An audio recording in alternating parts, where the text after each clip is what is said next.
Hello and welcome to How to Make More Sales with me, Anna Payne, supporting you to make more sales in a way that feels good for you and your clients. If you're ready for more sales, more impact, more success and more money on your terms, you're in the right place. Today, I want to talk you through a really simple way to think about lead generation and sales activity.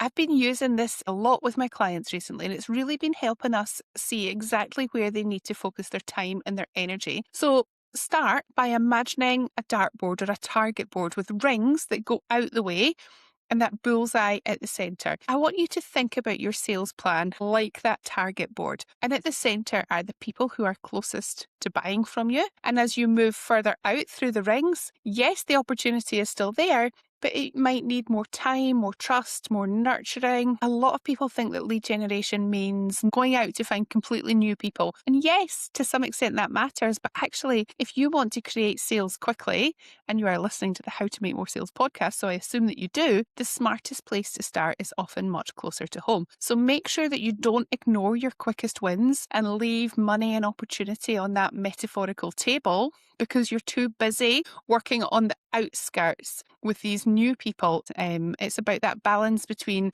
yes, getting in front of brand new cold people, but also making sure that you really look after these people who are in the centre. So Sales 101, follow the money. That means, in this context, start with the people who are most likely to buy from you, the people who are most likely to put money into your business bank account in the shortest space of time. Well, yes, also doing that mid to long-term work to create new opportunities and to get new people on these outskirts and draw them in the way. That should help you really prioritise your sales activity and understand what to do when. It certainly should stop you putting all of your energy into brand new cold leads at the expense of people who already know you, who trust you, who've bought from you. And statistically, the people who've bought from you before are much more likely to buy from you again. And not only to buy from you again, but to make a quicker buying decision and to spend more money. And you already know that they're a great fit to work with. So there are quadruple the reasons to focus here in this bullseye. So for most of us, these warmest opportunities, these quickest wins are actually sitting far closer than we think. And if you're listening to this today and you're thinking, yeah, this sounds great, Anna, but it's not for me. I am brand new. I don't have existing clients to upsell to or past clients to go back to. So where would I start? I've got you covered. I will share a little bit about that for you too. So keep listening. Okay, so let's talk about this bullseye. Right in the centre are your existing clients. These are the people who already know you, like you, and trust you. They have already made the decision to buy from you, and they already understand the value of your work. So the question is, what is their next natural step?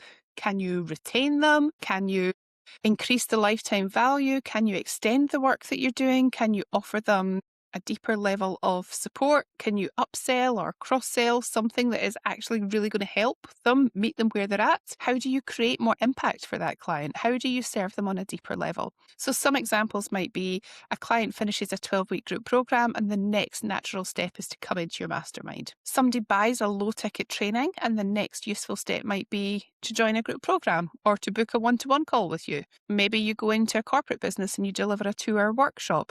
The next step would be to say, which other areas of this business need this workshop? And also, can I actually come in and do my 12-week program that supports with the training and the implementation, the deeper work around that workshop that I've just taught? You can choose whether you create a set of exclusive client-only offers, which is one way to do it if you are dealing with large volume of people, or actually if you are working more in a lower volume but higher value way with people with more individual needs and packages, then absolutely what I would suggest is that you take a look at your existing client roster and you work out what more can you do for each of these people. And can you create a bespoke solution based on what they need? Now, that might be your assessment of what they need, or it might be you booking a call to discuss that with the person. All of this depends on your business model. But the key point here is just to remember that the best sales often come just from continuing to serve people well.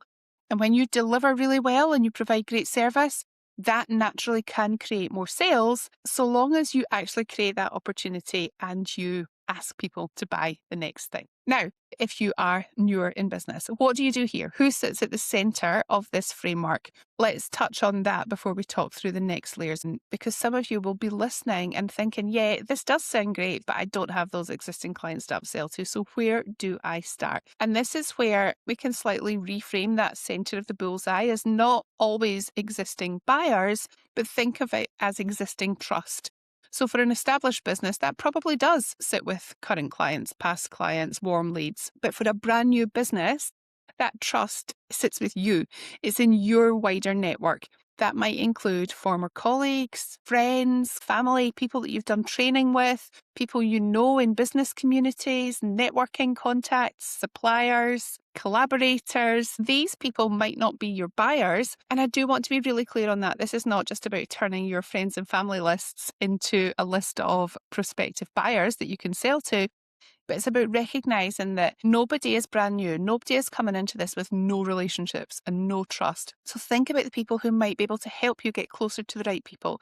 So maybe that means introductions. Perhaps they can invite you into a community, a podcast, a networking event, or they might be able to simply give you useful insight into your offer, your messaging, what your ideal clients are struggling with, what they're wanting. So if you are newer, your first sales question should never be, how do I reach complete strangers? Your first sales question really is, who already knows me, trusts me, respects me, and who might be able to help me create my first or my next opportunity? I really recommend to people, when you're brand new, try and make a list of 50 people that you can talk to. Can you share a one-pager with them on your offer, on your idea? Can you have 5 minutes of their time, either in DMs or on a quick phone call or over a coffee, to ask for their opinion? That is going to give you so much information, so much data, and hopefully some useful leads and opportunities to follow up on. So think of that center of your bullseye when you're brand new as being your relationship bank. And that is absolutely the warmest place to start instead of struggling at the outskirts, trying to get visible with a brand new business, an untested offer, an untested message in front of people that don't know you. You start with the warmest opportunities first. Right. Back to it. Ring 2. This is your active prospects and open opportunities, your hot list. These are people who are already in some sort of active sales conversation with you. So maybe you've had a sales call, maybe you've sent a proposal, or they asked for details, or they said they were interested and they wanted to go off and have a think about things. Maybe they applied or inquired. But the key point is that that opportunity is already open. And this is where follow-up matters. So many sales are lost simply because business owners don't follow up properly and the conversation gets left hanging. So do your follow-up and draw them to an answer. Now, that could be a yes, it could be a no, or it could be a not now, but perhaps in the future. But the key point is that you get an answer. And your hot list is often one of the fastest places to create sales. I have a short course on follow-up that you can buy on my website, and it says who to follow up with, what to say it, when to keep going and when to stop, and how to keep going without feeling pushy. And quite often people will buy it and then they'll message me and they have made multiple sales in that day just from implementing what is in that course. And follow up is really like that. When you sit down and you commit to working out where are all these open opportunities and to actually following up with them and taking them to the point where you have a decision, you can close a lot of deals really, really quickly. So absolutely, anything that is open, you want to make sure that you are working to take that to a conclusion. You are answering questions, removing uncertainty, and helping people make a confident decision. Right, the next ring 3. This is thinking about previous clients, past buyers, people who are not actively working with you right now, but they already know the value of your work. They know what it feels like to buy from you, to be supported by you, or to use your products or services. So again, that makes them a really warm audience. And again, they are statistically more likely to buy, to make a faster buying decision, and to spend more money. Tick, tick, tick. Often, they just need that relevant reason to re-engage with you. So who are your past clients and when did you last speak to them and how can you check in with them and offer a relevant next step for them? And again, how you do this, it depends on your business model. Like maybe you have lots and lots, hundreds of past clients. Maybe you just send them an exclusive offer a win-back campaign, an exclusive thing that's only available to lapsed clients to invite them back in a certain period of time. That can work really well. Or you have a much smaller pool and you want to engage with them each one by one, because you know it's not going to be a one size fits all. It's actually going to be having a conversation, finding out where they're up to and what they need help with right now. So again, decide what that looks like for your business, but that is a really important thing to make sure that you do not miss.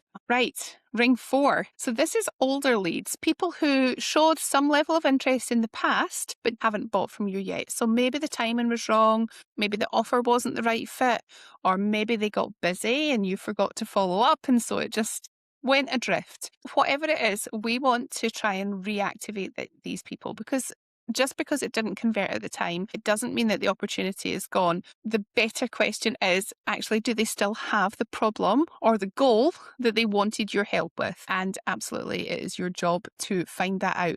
So some kind of check-in message, reconnection message. For example, I know we spoke a while ago about X.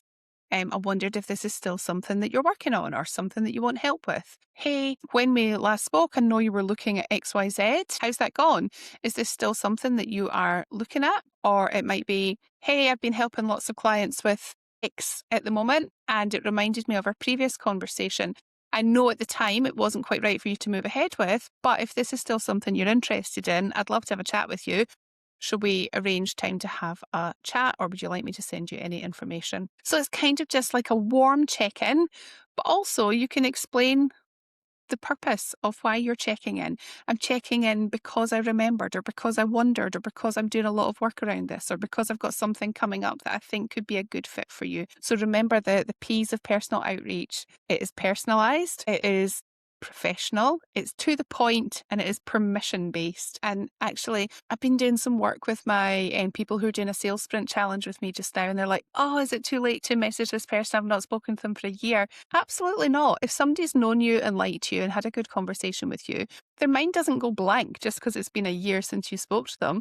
You just say, hey, how are you going? It's been a while since we spoke, but I thought of you today because whatever the reason is. I've had messages from people who I've spoken to a long time ago, much longer than a year. And if it's been a good conversation, or if it's been somebody that I like or I respect or I'm interested in what they do, there's no sense of judgment or anything from me that, they haven't contacted me sooner. It's a business conversation, and actually all you're doing is asking them if they want to reopen that conversation. So I think that is really worth remembering.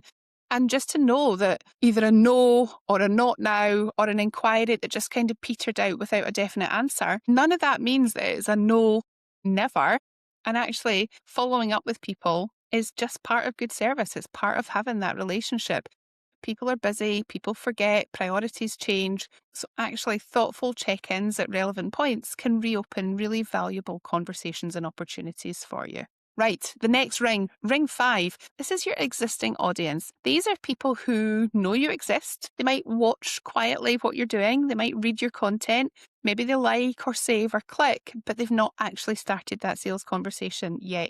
So your job here is to create content that actually activates people and somehow gets people who are interested to raise their hand. So that might be a post that invites people to comment if they want a specific resource, or an email that asks people to reply with a specific word or question, or click a specific link, a poll that will help you see who is interested in a topic and help you segment your audience, a story that asks people to tap a sticker. Would this be useful for you? Would you like this? Would you like the details? Maybe it's a newsletter that includes a really clear invitation to click, to buy, to book or apply, a lead magnet, a free training that naturally opens a conversation, an outreach message to even just open up a conversation like, hey, we've been connected for such a long time, but I don't think we've ever actually spoken.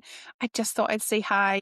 Thanks for being here. Really appreciate it. I hope you're enjoying my approach to sales and finding it helpful. I've got loads of resources for people to help them make more sales. And if you let me know a bit about the next goal you're working on when it comes to sales, I'd love to send you some free resources. Or it could just be as simple as, hey, we've been connected for a while, but we haven't actually chatted yet. What do you do? I'm a sales coach. You decide, but just opening up conversations, it doesn't have to be complicated or convoluted. But your existing audience is not necessarily cold. but they might just need a prompt, a nudge, a reason, or a kind of safe invitation that moves them from watching to actually engaging, or something that encourages them to raise their hand in some way so you can pick up that conversation with them. So, for example, when I was promoting my online networking club, Connections and Growth, one of the posts that I would do is, who here loves networking and who must do more networking on their to-do list? Let me know which camp you fall into in the comments. Or I might say, do you prefer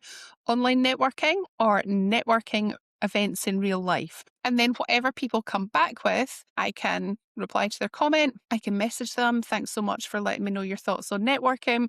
Great to know that more networking's on your list. Did you know I've got Connections and Growth as an online networking membership?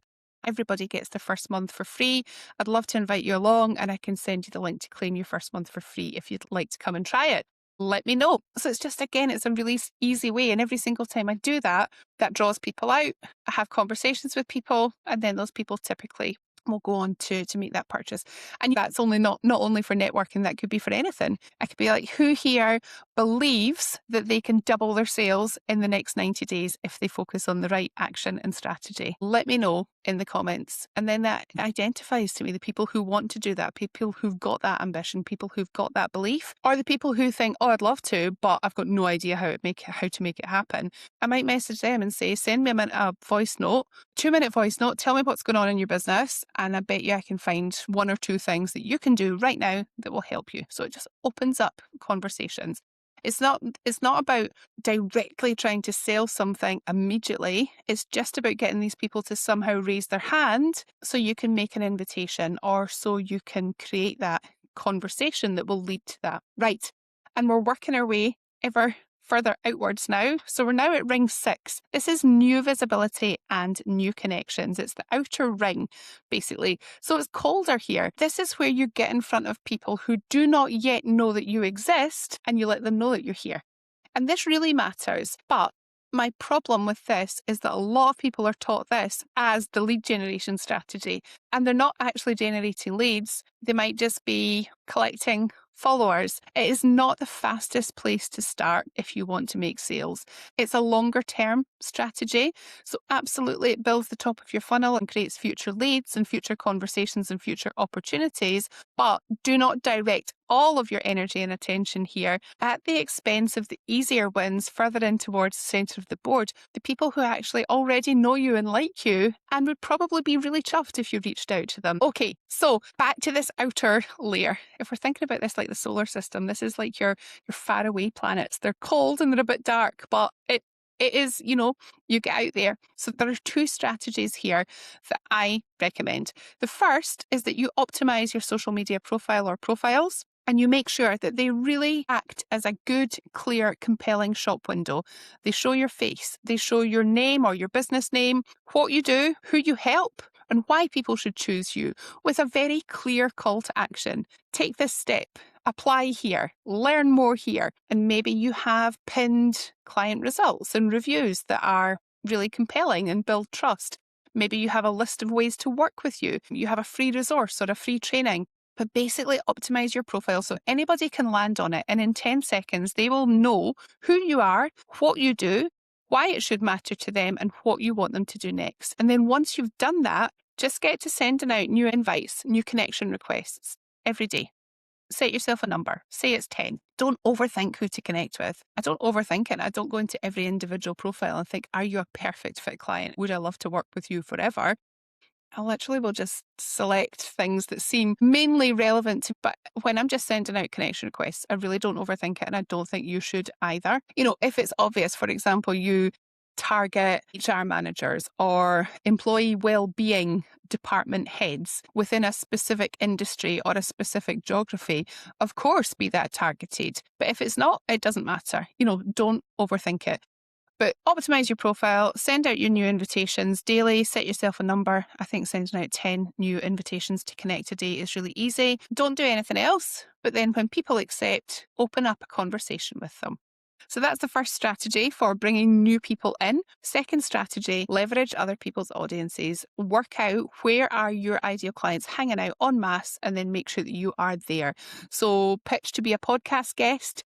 to be a guest expert in people's masterminds, memberships, or communities, pitch to be a speaker at relevant events, go networking, go to industry events, or, use local community Facebook groups if you are a local business. Instead of trying to reach people one by one, what you're trying to do is get in front of people en masse. Right, so the key takeaway from that outer ring is that yes, visibility is essential, but it is only one part of sales, and new connections are important. But again, only if you're going to work to draw them into the centre of your target board, and ultimately you are going to have conversations, you're going to sell to them, because otherwise you are just collecting connections or followers. And that is not going to do anything to add to your bank balance. So sure, do that, only when you know you are doing everything else too from the middle out the way. So I hope that resonates, and I hope that picturing it as that target board will really help you. The reason that I love this framework is that it just makes it feel much more focused. It helps you avoid that kind of random activity, and it helps you stop treating all leads as equal, because leads are not equal. Somebody who's already bought from you is in a very different position from somebody who has never heard of you. Somebody who has had a proposal sent to them and a recent sales conversation is actually in a very different position from somebody who came to a webinar 6 months ago. So the sales action that you should take should absolutely match the warmth of that relationship. And the more trust and intent there is, the more direct you can be, and the less trust and intent, or the further out or the longer ago things were, the more you just want to focus on connection, value, visibility, and conversation. As I've talked about already, the biggest mistake that I see is that people start at the outside of the bullseye and they stay there. They spend all of their energy, all of their time. They're learning all these strategies to find brand new people, more followers, more reach, more visibility, more content, more platforms. And while these things can be useful, ignoring clients who would happily buy more or buy again. Do not forget all of these warm opportunities, because they will be the ones that convert faster. Now, as always, I want to end with some practical sales actions for you. So I want you to get a piece of paper and draw your target. And I want you to draw these layers. And depending on your business and what that looks like, I want you to work out what those layers look like for you. And then I want you to make your sales plan for the week using your sales first, your 30 minutes a day that you do at the start of each day to build your sales fitness. I want you to use your sales first time to actually map out who sits in those bullseyes and to start to create those conversations with them, to start to take that action. As always, I hope this has been really helpful. If it has, let me know. I love hearing back from people who've listened to podcasts and send me a message or tag me in their stories and tell me what resonated for them or what action they've taken, what results they've got. And my gift to you, I have got a ton of resources on my website to help you. I've got leads tracker, I've got ways to generate leads. I've got lots of free resources that you can claim if you go to annapayne.online/everything. Every free and paid service and event going on in my business is listed there. So help yourself to whatever you need, and I will see you back here next time. Thanks again.